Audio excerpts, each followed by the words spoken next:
to your community. This is Chris 6 News in your neighborhood.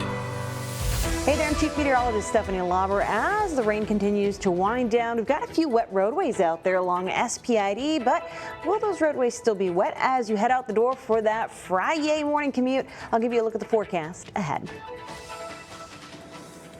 I'm Jacob Daniels, and good news for one of Corpus Christi's main water resources, Choke Canyon. The reservoir is rising, and coming up, I'll tell you how much and when you can expect it. Thank you for joining us on Chris 6 News. I'm Clara Benitez Cortez. Here's a look at what we have been following across the coastal bend. Hey there, good evening to you. I'm Chief Meteorologist Stephanie Lauber. All smiles here across the coastal bend because what Bertha brought to our stretch of Texas was just a little bit of some relaxing rainfall for tonight. I hope it helped you wind down. We really didn't see all too much, but there are some wet roadways out there along SPID. So as we move through the rest of the overnight period into tomorrow morning, you're probably wondering, how is that going to look for the ride out the door? I think for the most part, things will be drying up and it's going to be back to business. Business being that Texas heat. So let's take a look at the almanac today. Definitely underperformed for that temperature. We had some sunshine to start here in town, but our temperature only topped out at 90 degrees for less than what we would expect for this time of the year. And that record, 102, we actually did that yesterday. Today's record to beat would be 102 set back in 2018. So an interesting stretch of numbers. But we're going to see those typical middle 90s coming back to the forecast. And we'll be thankful for whatever rain we got from Bertha because things are going to be dry over the next 7 days. I'm your neighborhood news reporter, Jacob Daniels, and after days of historic flooding in the Texas Hill Country, all that water is finally making its way down the Frio River into the Choke Canyon Reservoir. According to the latest estimates, Choke Canyon has gained about 225,000 acre-feet of water, a jump of 34%. Here at this flood valve, you can see the water is rising. So far, we've came up about 2.5 feet from 179 up to 181. Forecasters say there's more on the way. The National Weather Service has issued a flood warning for the Nueces River near Three Rivers in Live Oak County, forecasted to hit 33.7 feet by Tuesday. That's moderate flood stage and close to major. At Choke Canyon State Park, Superintendent Jose Uribe took me out to the 75-acre lake inside the park, which had been dry for months, as you can see from our previous story covered by Chris 6. Now it's filling back up. There's about 19 to 20,000 CFS of water coming into the lake. Uribe says if enough water keeps coming in, it can mean good news for boaters on this boat ramp. For Uribe, seeing water in areas that have been dry for months comes as a relief. We're thoroughly happy about, start seeing this water back in parts of the lake that it's been dry for the last couple months. The question now is whether there's enough to reopen the boat access. So we hope that with this water and maybe from the tropical depression, the lake levels will get enough water so we can reopen the boat ramp. But standing where the water should be when the lake is full, Uribe shows just how far they still have to go. But when the lake is full, technically the water should be a couple feet from where I'm standing. So whoever is praying for rain and an end to this drought, keep doing what you're doing. For now, those numbers are rising, and crews out here are keeping watch to see those numbers grow. Reporting at Choke Canyon, I'm Jacob Daniels, Chris 6 News. During a water workshop held last week, city staff was asked to prepare a report for this coming Tuesday's city council meeting. Staff was instructed to find out if all the recent rain will bring our combined lake levels to 20% of capacity and get us out of stage 3 restrictions. But it's not simply a matter of hitting 20%. Under our drought contingency plan, our combined lake levels would have to remain at the 20% mark or higher for 15 days in order for stage 3 restrictions to be lifted. As soon as we drop below 20%, we would go back into stage 3. We've been under stage 3 restrictions since December 16, 2024. Hey there, Coastal Bend. It's your neighborhood news reporter, Jordan Benavidez, and man, has it been hot this week. Now, I've got some good news and bad news. The good news is that it's raining right now. The bad news, it's going to be pretty humid this week. Now, when it's hot and humid outside, your sweat can't cool your body like it normally does. So I bet you're wondering, Jordan, how am I supposed to stay cool? Well, you're in luck because I've got a few simple tricks to help you out. First, try using ice packs on your wrists and neck. It'll help cool your blood and bring your whole body temperature down. Second, frozen berries. They're a healthy snack that helps you cool off. So grapes, blueberries, anything you got, Just pop them in the freezer and give them a try. And third, avoid caffeine and alcohol. I know that your iced coffee sounds very tempting, but both of these actually dehydrate you a lot faster in humid conditions. That's all I've got for you today, so stay cool, stay safe, and stay with Chris 6 for any weather updates going into the weekend. Day 2 of the hearing to remove the mayor of Corpus Christi saw Mayor Guajardo questioned as a witness. Hey everyone, I'm Drew Bishop, and here's what I observed from council chambers. We finally saw our first real witness, Mayor Paulette Guajardo. Correct. That's what he said, yes. Attorney Doug Allison, who represents the petitioners against the mayor, questioned Guajardo for over 3 hours, with a few breaks for recess in between. He recounted the timeline of the Homewood Suites hotel project, from its early proposal involving developer Philip Ramirez to its approval through different sectors of local government, and the altered FEMA document that has led to petitioners pushing for the removal of the mayor for incompetence and malfeasance. A turning point in the hearing was when Allison cited testimonies from City Manager Peter Zanoni and former Assistant City Manager Heather Holbert. The mayor, who said she agreed with CCPD's investigation that the document was tampered with, said she did not think Zanoni or Holbert were qualified to speak on the matter. Do you agree with Peter Zanoni's statement that the document was tampered with? No, I think it was his opinion. You think what? It was his opinion. The mayor's attorney, John Flood, objected to Allison's questioning. He said Guajardo's opinion on Zanoni's and Holbert's testimonies were not relevant because the hearing is about what happened with the document, not the deposition in 2025. And do you agree with that? Do I agree with what she's testified to? I'm not. Objection relevance. It's just not relevant whether or not this witness agrees with another person's testimony in 2025. Allison was then asked to defend his questioning. Which have to do with her malfeasance, with her incompetence, quite frankly. City Council ruled in favor of Allison, allowing the questioning to continue. Do I hear a motion from this council to overrule or not? I have a motion and a second. All in favor say aye. Aye. All opposed say nay. Nay. Thank you, Mr. Allison. Thank you. This was just one small portion of the day-long hearing. The proceedings will come back to City Hall on August 6th, where Flood will begin questioning his witnesses. Reporting for Chris 6 News, I'm Drew Bishop.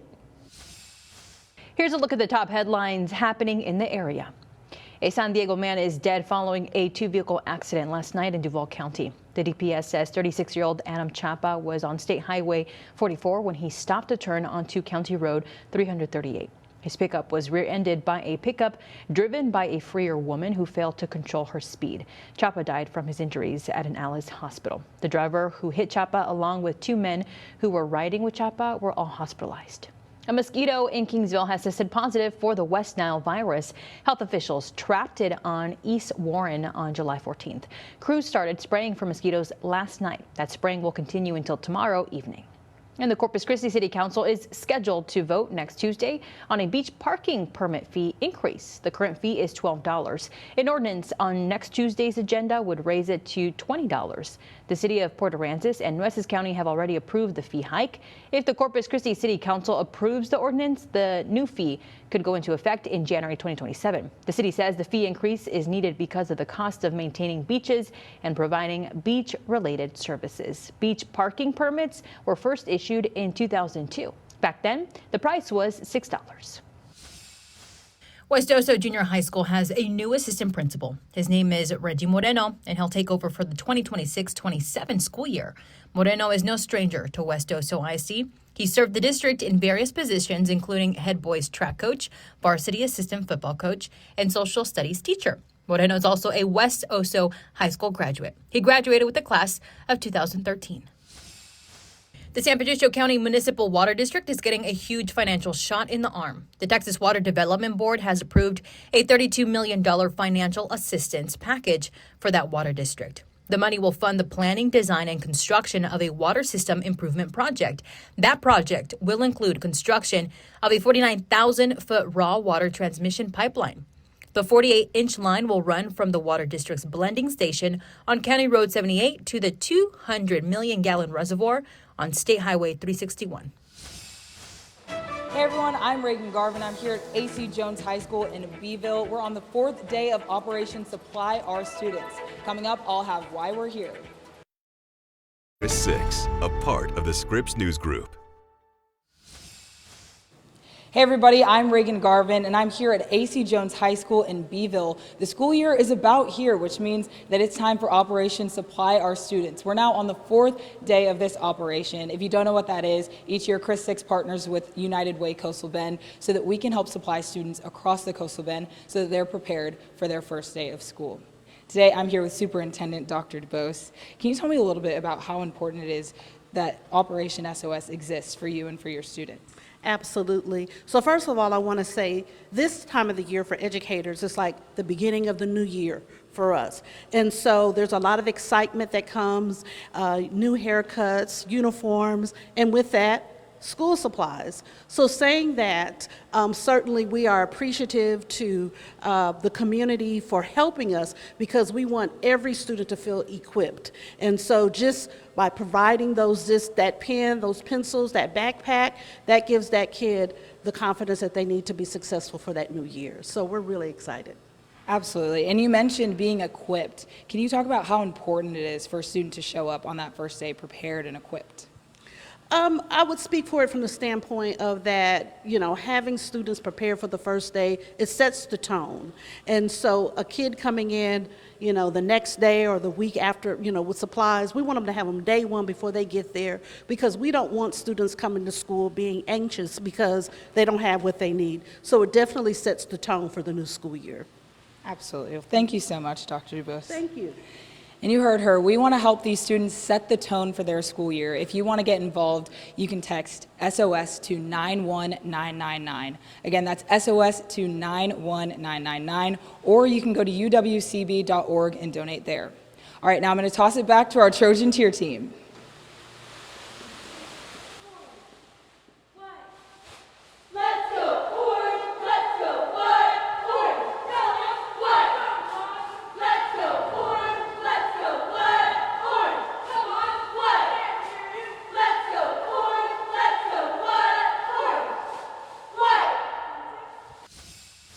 Kerrville homeowners are demanding more help nearly a week after devastating floods. Many residents packed an emergency meeting at City Hall. They want to know how to rebuild their lives. Now, their homes were completely swept away. Mayor Joe Herring just extended the city's disaster declaration indefinitely. A local recovery group is helping people navigate assistance forms, but frustrated neighbors say they need the governor to step in. Nearly 1.6 million eggs are being recalled because of a salmonella concerns. Midwest Poultry Services issued the voluntary recall for eggs produced in Texas. The recall includes white shell and brown cage-free eggs. They were sold at Kroger and Brookshire grocery stores across several states. The affected eggs have sell dates between July 20th to August 17th. The company found a possible problem at 2 Texas facilities. There are no reports of anyone getting sick. The EU is fining Google $1 billion for violating its landmark Digital Markets Act.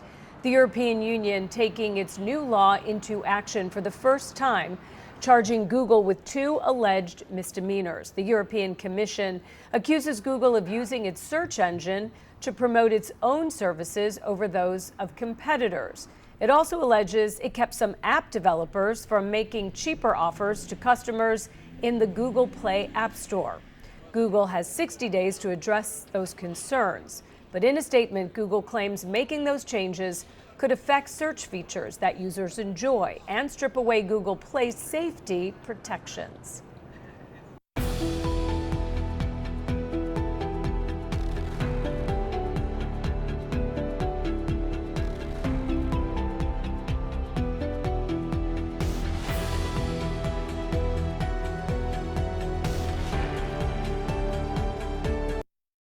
A woman recovering, attacked by a brown bear hiking on a trail in Alaska. Authorities say she was hiking with a friend and 3 dogs in the area where thick vegetation and poor visibility. Police say the group spooked the bear and made brief contact with the woman before running off. She was taken to the hospital, non-life-threatening injuries. Wildlife officials are warning hikers to carry bear spray and stay alert in bear country.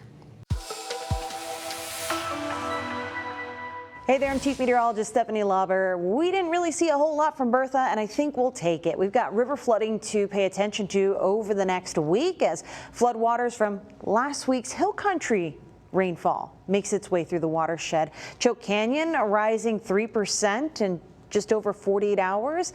Excellent, but now we're watching the Nueces to see how some of that flooding may work, and our neighbors in Tilton are just starting to dry out. So it's a good thing Bertha didn't bring too much more rain to that mix. However, the clear winner today is going to be our neighbors out in Port Aransas and toward Aransas Pass. That's where thunderstorm hung around for about a little more than an hour, dumped some pretty good rainfall, so radar estimates are looking impressive there. That storm did continue across the bay and into Corpus Christi, but really just picking up a few tenths of an inch at most for all the other neighborhoods that had something to write home about at all. So things definitely looking more impressive on radar, but that's the last of it. Bye-bye, Bertha. We are going to be back to business tomorrow.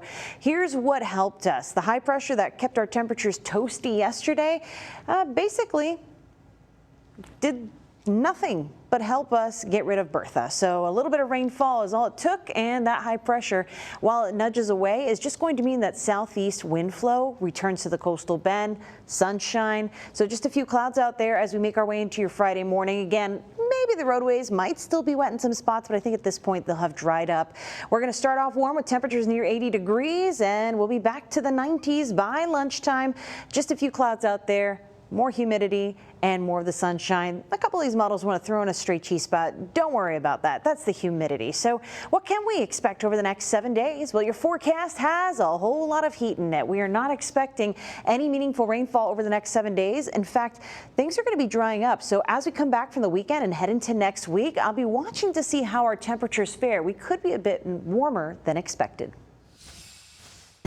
Hey everyone, it's your neighborhood news reporter Jada Jenkins and Stephanie Molina, and we're here in New Orleans. Now I know that Chris 6, we've been reporting on Tropical Storm Bertha, and it's supposed to hit Louisiana first. Just take a look, it's definitely been raining. We were gonna go across the street to Cafe Beignet. Stephanie.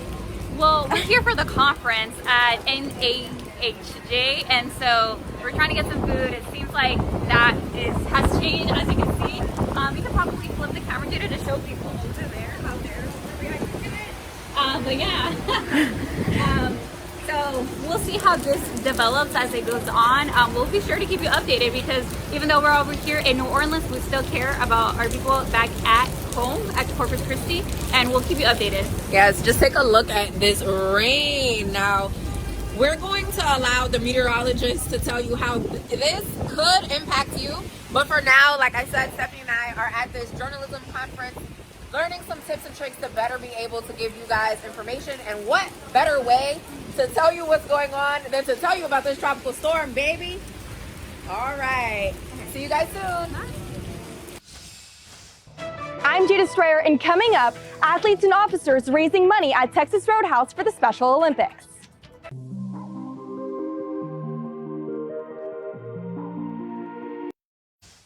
Local law enforcement officers are trading their badges for aprons. I'm Jada Strayer, and I'm at Texas Roadhouse, where officers and athletes are raising money for the Special Olympics. This is a typical Special Olympic athletes fundraiser to create donation for Special Olympic athletes to enjoy sports and just have fun and just donate for nice, wonderful police officers with our help. Jaden Birch is a multi-sport athlete with the Coastal Bend Special Olympics team. For him, being an athlete means everything. I like being an athlete because I love to do any kind of sports, because sports is what I like to do every single day. Because I can get out of the house and do something fun with my friends.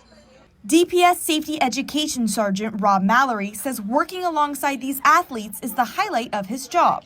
Me personally, I just love being around these athletes. They're so excited to compete.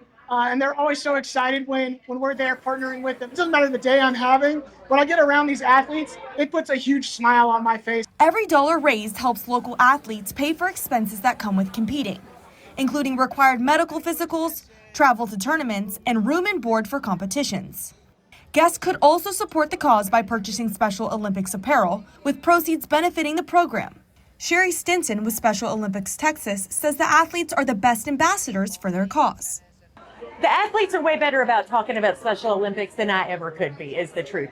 You know, I mean, they are the real ambassadors of our program, and just to see the smiles on their faces when they're going out and getting to tell everybody what amazing experiences they have with Special Olympics. If you'd like to donate, you can visit SOTX.org or find SOTX2 on Facebook. Just look for my story on our website, christv.com, for more information. Reporting from Texas Roadhouse, I'm Jada Strayer, Chris 6 News. If you thought competition at the World Cup was tough, it was nothing compared to the 13th Law Enforcement Torch Run Rib Eating Contest. Our media team included Brian and Michelle Hoffman and our secret weapon, Caja Telemundo anchor Nina Martinez. Now, other teams included area first responders. The Corpus Christi Fire Department won this year's contest. The Rib Eating Contest was held at the Texas Roadhouse and helps raise money for Special Olympics. Texas Roadhouse says it's their way of giving back to the community and more. Not only give back to the community, give back to Special Olympics, partner with multiple partners across the state, and really make an impact, not just in our location. The rib eating contest also kicks off the Tip a Cop event tonight at the Texas Roadhouse. All donations collected go directly to benefit local Special Olympic athletes. Tip a Cop runs until 9 p.m. Hey there, I'm Chief Meteorologist Stephanie Lauber. Wanted to give you one more update on what's happening along our waterways. The Frio River has crested at Tilden. That happened very early on Thursday morning. And so now things are on a downward trend in this river forecast. That'll help our neighbors over in Tilden. But that's going to pretty much truncate how much water we expect to go to Choke Canyon. Still looks pretty good at this point. I'll reveal that estimate to you here in a moment. At Cotulla, we've crested along the Nueces River there at about 29 feet. We're coming down and we're still in that major flood stage, so a good drink of water will be headed along the Nueces River out to Three Rivers over the next couple of days, and that's our next place to pay attention to. Between there is Tilden. So as that river rises, we'll see how that impacts that stretch of the river, but it's notorious for having a lot to do with a loss in the water moving along the river. That brush country there eats up a lot of it, but Choke Canyon could rise by 34%. Stay tuned and we'll watch. Well, that's all the time we have for now. Thank you so much for watching Chris 6 News. Have a great night.